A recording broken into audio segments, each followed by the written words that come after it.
Hi friends, welcome to the series of video on inventory valuation.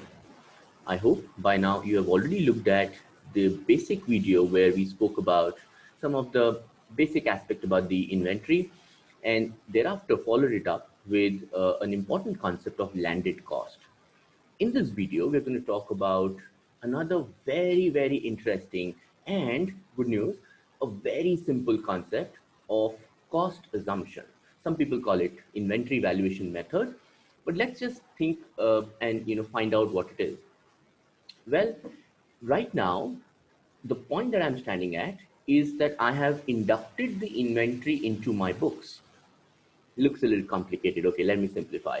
It simply means that there have been regular purchases that I've been doing, and the purchase value plus the purchase related expenditure is equal to the landed cost. All those inventories have been recorded in my books at the landed price. That's what I meant. Now, here is the point where the question of allocation of this pool of cost, we call it sometimes the cost pool and in different names, that allocation needs to be done within the two broader category.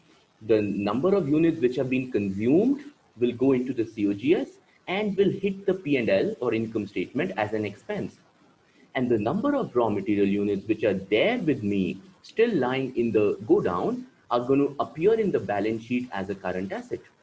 So this all the purchases that I've been doing at different prices because of inflation, or in some exceptional cases because of deflation, the price point may be different. That cost pool created at a different price point now need to be allocated between the COGS on one hand and the balance sheet on the other, the inventory value on the other. So I have a very small, like a graphical representation of the same problem. I hope this is going to be better. So on day one, let's assume that I buy one bag of cement worth rupees 100, and applying the concept of landed cost, what I'm trying to say is this is not the purchase price, but this is the landed cost inclusive of everything. So what I'm trying to say is that you've already applied landed cost in inventory. People, you have to understand that you're building on one concept from the other. So you started with some basics. It's important to find out that your opening stock plus inflow is equal to the closing stock plus the outflow. In case of raw material, for example, this outflow was consumption. In case of finished goods, this outflow was sales. Okay, different names called, but that's what we did. In the second video, we spoke about the landed cost. Now I'm going to utilize both of those concepts in this particular aspect of cost assumption. So allow me to start the example again. So on the first day, you bought a bag of cement, which is a raw material, let's say for you, 400. The next day, there was some inflation, and the second purchase happened at relatively a higher price of 120 here, as you see.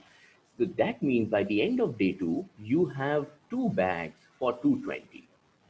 Now, what happened on day three is that you issued one bag out for consumption towards the factory, and therefore, in terms of quantity, there is absolute clarity that you have one bag which should go to income statement and one bag which should go to the balance sheet.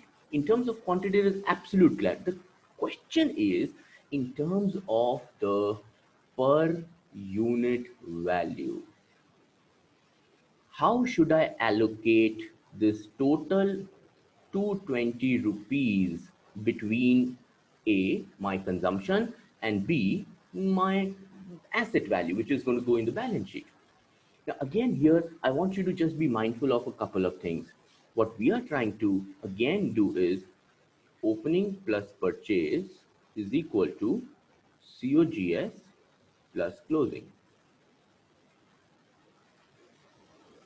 In my example, by chance opening stock wasn't there. So there was a purchase of 100 plus 120, total 220 being made. So my left hand side, the total cost pool, as I've been saying, is 220, which needs to be allocated between what all things?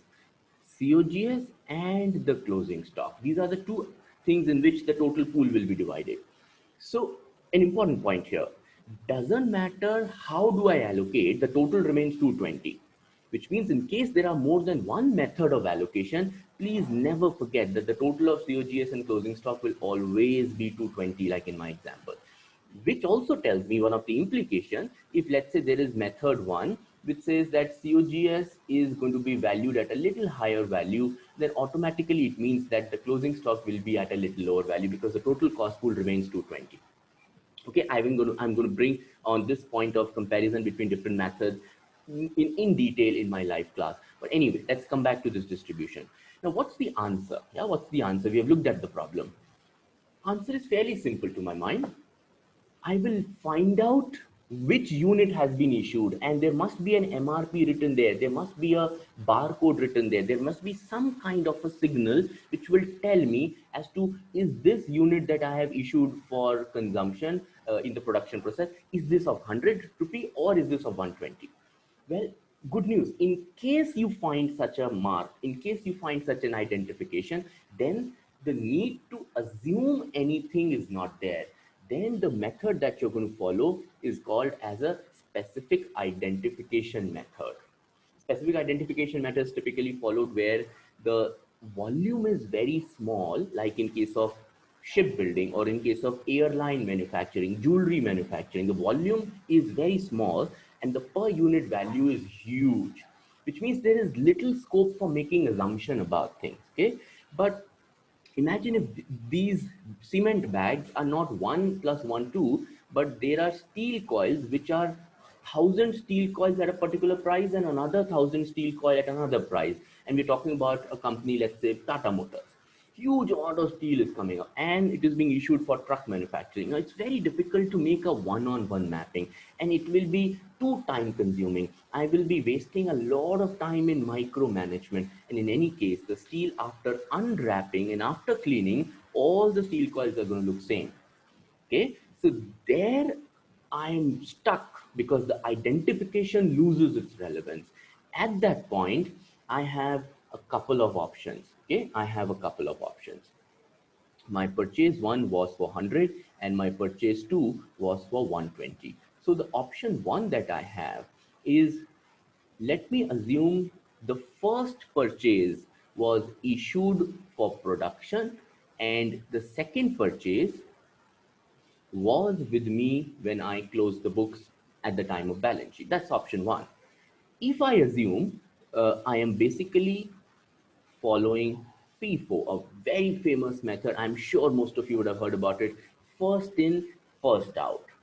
Another option that I have here is to assume exactly the opposite.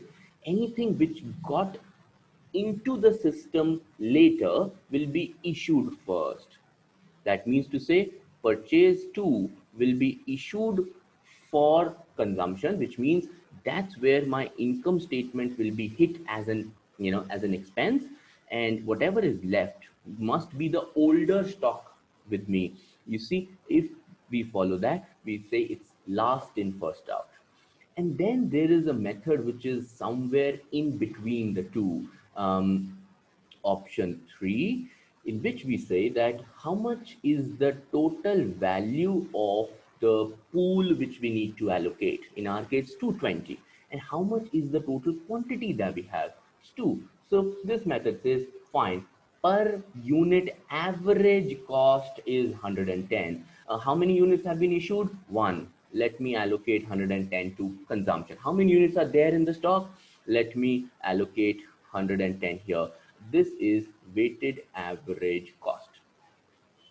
Okay, in all the three methods, people, like I said, if you calculate the total of these two things, you're always going to get 220, because let's not forget, opening plus purchase, the left hand side of the inventory equation has given you already a total of 220. Now, doesn't matter how do you want to allocate between closing stock and COGS, your total will always remain that. That's the point that I was making it. And therefore, if there is a particular method which says my closing stock is more than the closing stock by another method, automatically its COGS will be less than the COGS of the second method. That's what I meant by, the inter comparison of the methods.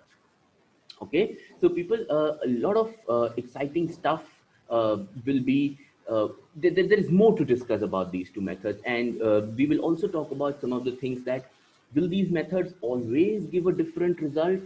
Will these methods, can there be a situation where irrespective of what method you follow, your income statement and balance sheet impact is going to be same? What are those situations? These are the things that we are going to discuss in the live class. Once you have looked at the numerical and you have committed your own mistakes, you have learned from those mistakes, then I take you to the next level by asking you questions like these, right? So I'm super excited to see you in my next class on inventory. Thanks very much for watching this.